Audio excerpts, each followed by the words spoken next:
किसी को भी, सभी जीवों में भगवान रहते हैं, तो किसी को भी मांस खाने का अधिकार नहीं। क्योंकि मांस हम कब खाते हैं? जब हम जीवों की सेवा करने के लिए यहाँ आए हैं। तो जीवों को मार करके उसका मांस खाने का आदेश कैसे मिला? दूसरों का दुख दूर करने हम आए हैं ऊपर से, तो उसमें तो दुख देना पड़ता है। वनस्पतियाँ या शाकाहार करने में किसी को दुख नहीं देना पड़ता, किसी का मांस नहीं खाना पड़ता, किसी की जान नहीं मारनी पड़ती। मनुष्य इसके पर विचार करता है क्या खाना क्या नहीं खाना। लेकिन जो भेड़िया, शेर और जानवर है, जानवर का मतलब उनके पास अपनी बुद्धि नहीं है, तो जो उसके माँ बाप खाते रहे वो भी खाया, और उस तरह से उसकी पूरी पीढ़ी मांस खाती है।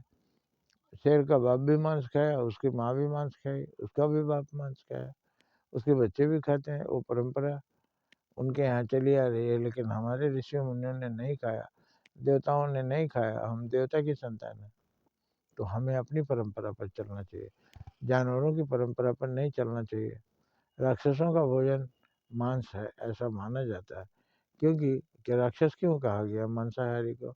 क्योंकि वो किसी की जान मारता है, और मारते समय उसको दया नहीं आती, और राक्षस को दया नहीं आती। जिसको दया आएगी वो जीव को मारेगा क्यों? इस तरह से मांस राक्षस का भोजन है, देवताओं का नहीं। और राक्षस की संतानें पशु हो सकते हैं, मांसाहारी जानवर हो सकते हैं, जो मांस खाना पसंद करते हैं। वो किसी का गला दांत से दबाते हैं तो मरता है, चिल्लाता है, छटपटाता है, उसे कहाँ दया आती है? उसे तो स्वाद याद रहता है, मार के खा जाता है। इस तरह से मनुष्य की प्रकृति नहीं है मांसाहार की। मनुष्य दयालु प्रकृति का आदमी है। किसी को प्यासा देखकर उसे दया आती है, किसी को भूखा देखकर दया आती है, किसी को चोटिल देखकर दया आती है।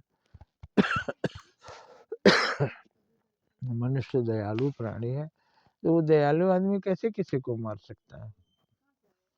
क्या मारते समय वो जो छटपटाएगा, इसको दया नहीं आएगी? तो दया आएगी तो आप मानो है, और आप किसी को नहीं मार सकते। मांसाहार आपके लिए उपयुक्त नहीं है। और कहीं भी देवताओं को क्या चढ़ता है? फल, मेवा, फूल, मांस नहीं चढ़ता। तो हमारे अंदर भी भगवान है, हमें मांस नहीं अर्पित करना चाहिए, शाकाहार ही देना चाहिए।